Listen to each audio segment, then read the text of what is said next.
I am Elena, 28 years old, and until 3 weeks ago, I believed my family loved me unconditionally. My wealthy Aunt Margaret had just passed away after a long battle with cancer, and the entire Whitmore family gathered for the will reading at her sprawling estate in the Hamptons. What should have been a somber moment of mourning turned into the most shocking revelation of family betrayal I could never have imagined. But they had no idea what Aunt Margaret and I had secretly planned together in her final months. If you've ever felt like the outsider in your own family, hit the like button and subscribe, because what happened next will restore your faith in justice. Growing up, I was the anomaly in the Whitmore family tree. While my cousins attended private boarding schools and summered in the Hamptons, I lived with my mother Sarah in a modest apartment in Queens after my father walked out when I was 7.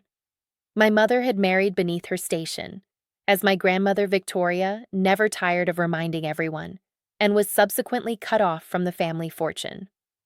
Despite this, my Aunt Margaret always remained kind to me, sending birthday cards with generous checks and occasionally inviting me to family gatherings where I felt distinctly out of place among the designer clothes and casual mentions of trust funds. Margaret never married or had children, devoting her life to building Whitmore Enterprises into a billion-dollar real estate empire.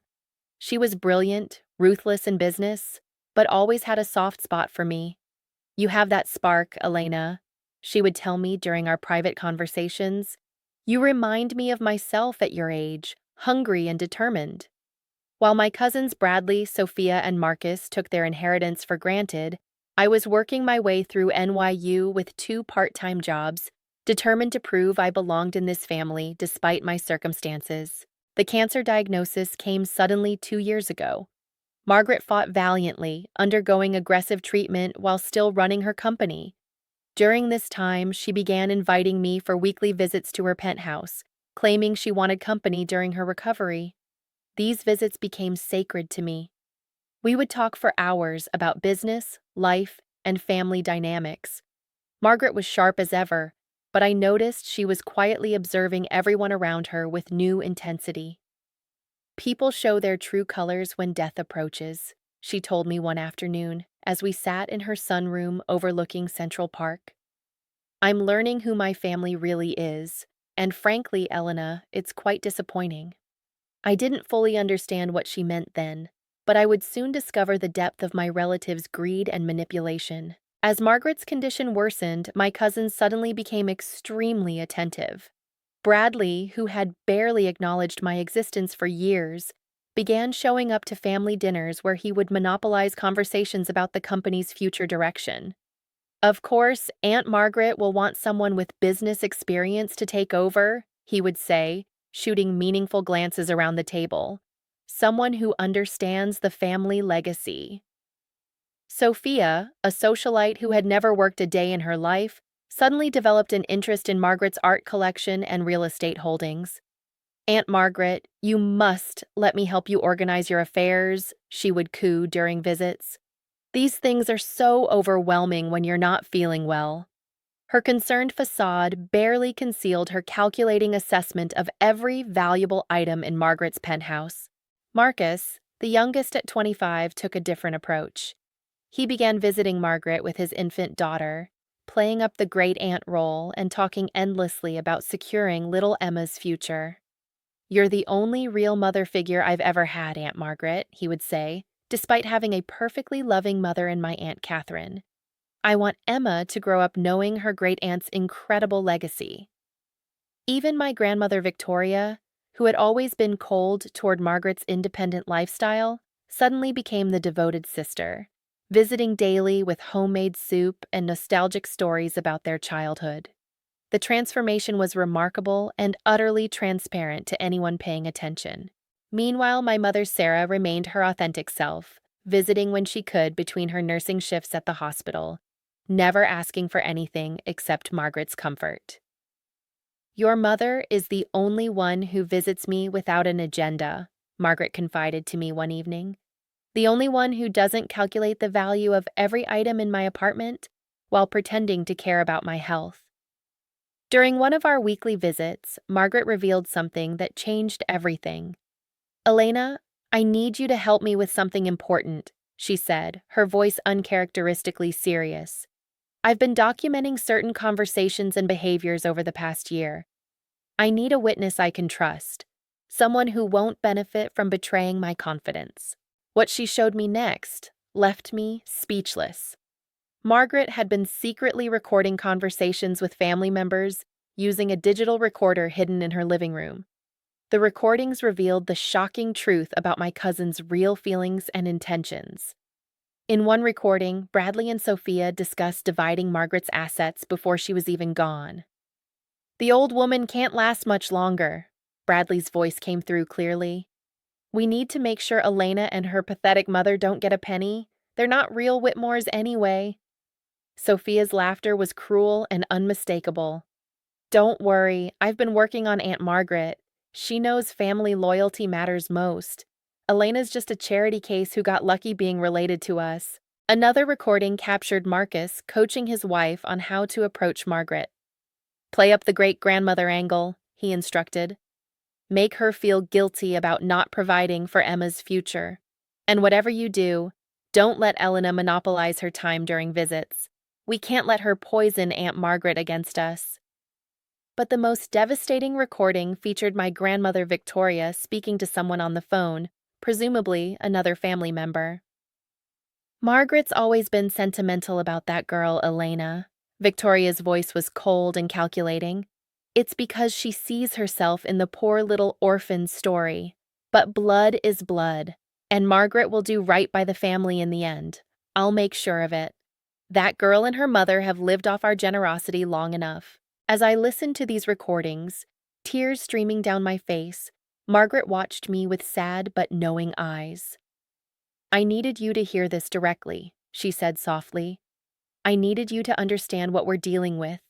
These people who claim to love us are willing to destroy you to protect their inheritance.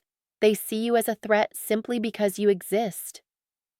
"But why are you showing me this?" I asked, my voice barely a whisper. Margaret smiled for the first time in weeks. "Because, my dear Elena, we're going to teach them a lesson about real family loyalty, and we're going to do it in a way they'll never forget." Over the next several months, as Margaret's condition declined, she shared her plan with me. She had been working with her attorney, David Hamilton, to craft a will that would serve as both her final testament and her ultimate revenge against the family members who had shown their true nature. The plan was intricate, requiring careful timing and absolute secrecy. First, Margaret established a series of recordings and documentation that would be revealed at the will reading, exposing each family member's mercenary behavior. Second, she restructured her entire estate in ways that would shock everyone present. But most importantly, she planned to ensure that genuine love and loyalty were rewarded, while greed and manipulation were punished.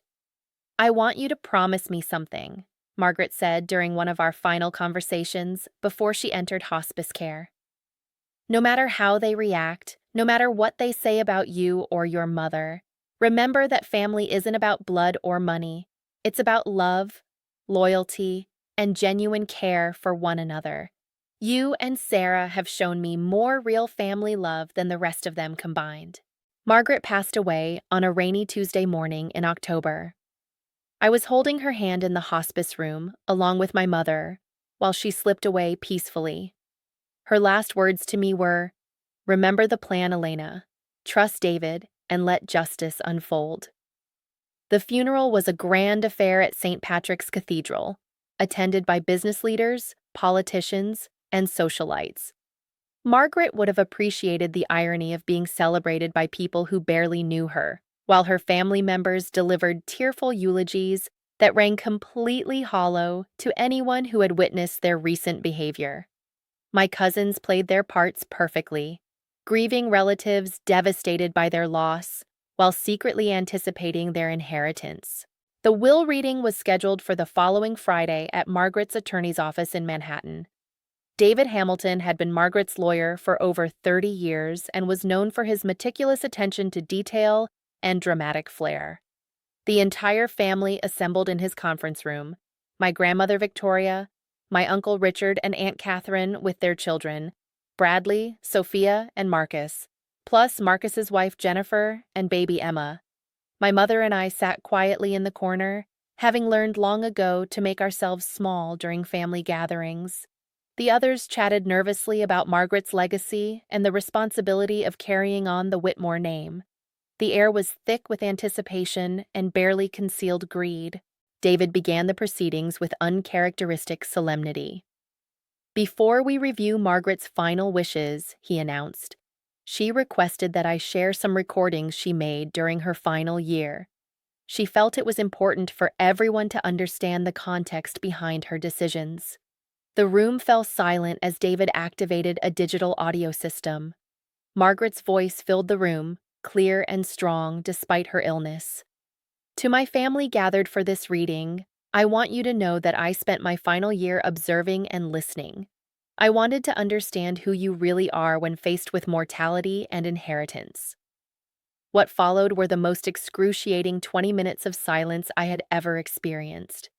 One by one, the recordings played, exposing every cruel comment, every calculating scheme, every dismissive remark about my mother and me. The family members' faces transformed from confusion to horror to desperate anger as their own voices condemned them.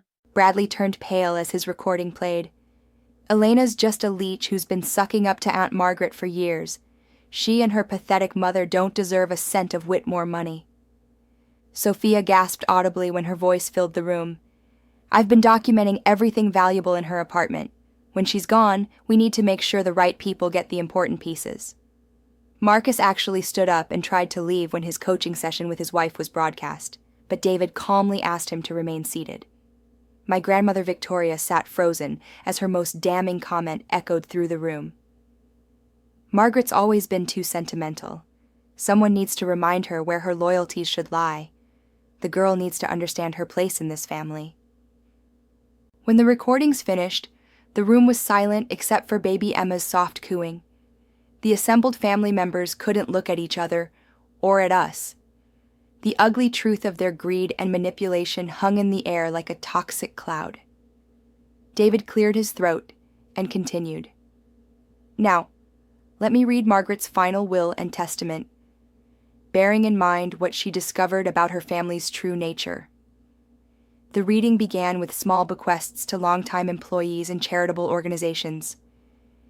Then came the shocking revelations that would change everything. To my nephew Bradley, who called Elena a leech and questioned her right to Whitmore money, I leave exactly what he believes she deserves: nothing. His trust fund, which has supported his lifestyle for 28 years, is hereby terminated.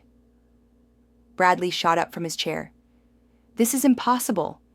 You can't just—" David raised his hand for silence and continued. "To my niece Sophia, who documented my belongings like a vulture circling its prey, I leave my art collection. However, she should know that I sold the valuable pieces months ago and donated the proceeds to charity. What remains are reproductions and sentimental items worth approximately $12,000. Sophia's face went white. "The Picasso? The Monet? They were worth millions. To my nephew Marcus, who exploited his infant daughter to manipulate my emotions, I leave a trust fund for little Emma's education. However, Marcus will have no access to these funds, and they will be administered by Elena and supervised by David Hamilton." Marcus began shouting about legal challenges and undue influence, but David calmly moved forward. "To my sister Victoria, who reminded me where my loyalties should lie, I leave the choice between accepting a modest monthly stipend of $5,000 or nothing at all. However, acceptance requires a written apology to both Elena and Sarah for 30 years of cold treatment and exclusion from family events." My grandmother's face was a mask of rage and humiliation. The woman who had controlled this family through manipulation and money was being offered charity with conditions that exposed her behavior. To my brother Richard and sister-in-law Catherine, who remain neutral while their children plan to exclude Elena from the family legacy, I leave their current trust funds intact, but frozen at current levels. No additional funds will ever be added. Then came the moment that changed my life forever. To my dear Sarah, who showed me genuine love without agenda during my final months, I leave my penthouse apartment in Manhattan, fully paid, and a trust fund providing $50,000 annually for the rest of her life. My mother began crying softly. After years of struggle and exclusion, Margaret had ensured her financial security. And finally to Elena, who reminded me what family loyalty really means, who visited me not for money, but for companionship, who held my hand as I died while my blood relatives calculated their inheritance. I leave the controlling interest in Whitmore Enterprises, all remaining real estate holdings, investment portfolios, and liquid assets totaling approximately $1.2 billion. The room erupted.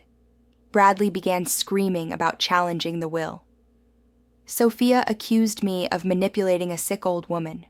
Marcus threatened legal action. My grandmother declared that she would never accept being reduced to accepting charity from people she considered beneath her station. Through it all, I sat quietly beside my mother, both of us in shock. Margaret had not only ensured our financial security, but had made me one of the wealthiest young women in America.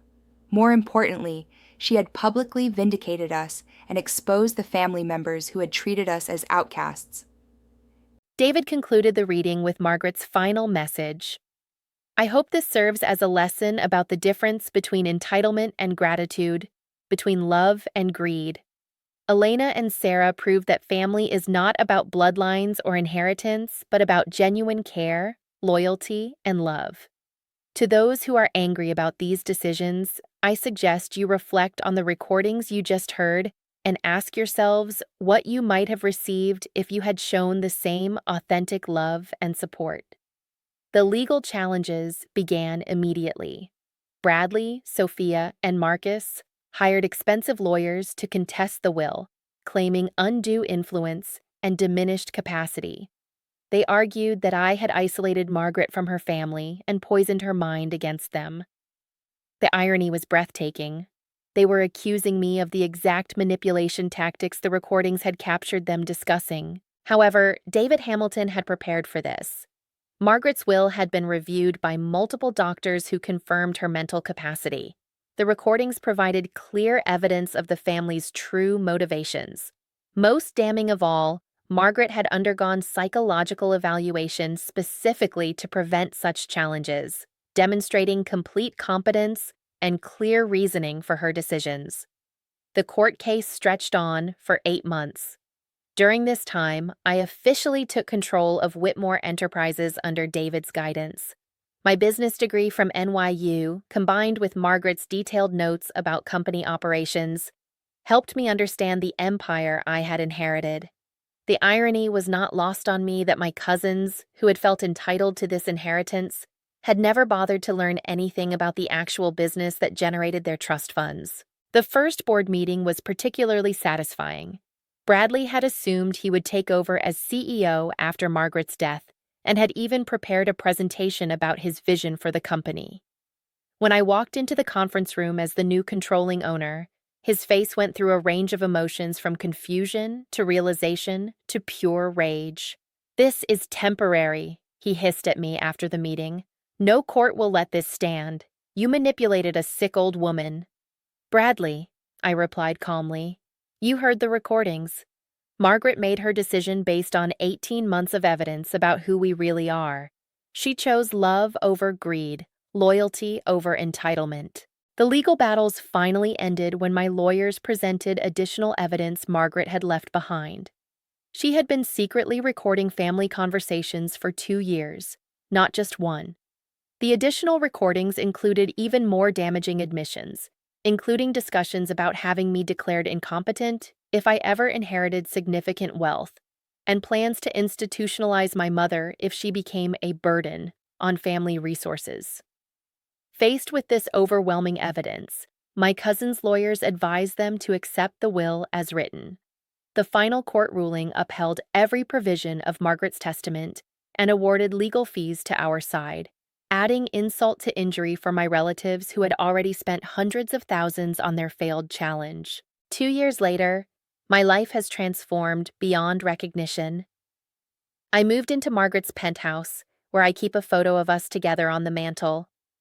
My mother retired from nursing and now volunteers at the Children's Hospital, finally able to pursue her passion for helping others without financial stress.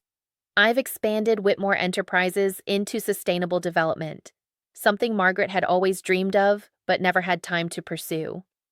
The family relationships have never recovered, nor should they. Bradley moved to California and works for a tech startup, his lifestyle dramatically reduced without his trust fund. Sophia married a wealthy businessman and pretends the whole situation never happened, though I hear she's quite bitter about losing the art collection she never actually owned. Marcus and Jennifer divorced after financial stress destroyed their marriage, though Emma's education trust fund remains secure and will provide for her future regardless of her parents' mistakes. My grandmother Victoria chose pride over practicality and refused the monthly stipend rather than apologize to my mother and me. She now lives in a modest apartment in Queens, supported by her children, experiencing for the first time the financial uncertainty my mother lived with for decades. The irony is perfect and entirely self-inflicted. The most unexpected outcome has been discovering cousins and extended family members who reached out after hearing about Margaret's will. Several relatives who had been similarly excluded from family events because they weren't wealthy enough have become my close friends and advisors. We've formed our own family gathering traditions based on genuine affection rather than obligation or greed. I often think about Margaret's final lesson, that family is defined by love, not blood or money. The relatives who showed their true nature received exactly what they deserved, consequences for their choices. Those who demonstrated genuine care were rewarded accordingly. Margaret's revenge was not cruel or vindictive but perfectly just, giving everyone precisely what their actions had earned. Last month, I established the Margaret Whitmore Foundation for Financial Literacy and Business Education for young women from underprivileged backgrounds. The first scholarship recipients are brilliant, hungry, and determined young women who remind me of myself at their age. Margaret would have loved seeing her legacy used to lift up people who face the same challenges I once did. If you're watching this and have ever felt like an outsider in your own family, know that your worth isn't determined by other people's acceptance or rejection. Sometimes the family that matters most is the one that chooses to love and support you, regardless of blood relations or financial circumstances. True family loyalty is earned through actions, not demanded through genetics. Margaret taught me that the best revenge against people who underestimate you is simply succeeding beyond their wildest imagination while staying true to your values. She also showed me that justice sometimes comes in ways we never expect, often when we're focused on being the best version of ourselves rather than plotting against our enemies. Thank you for listening to my story. If it resonated with you, please hit the like button and subscribe to hear more stories about family loyalty, betrayal, and ultimate justice. Have you ever had family members show their true colors during difficult times? Share your experience in the comments below. Your story might help someone else realize they're not alone in dealing with toxic family dynamics. Remember, the best revenge is living authentically and successfully while surrounded by people who genuinely love and support you.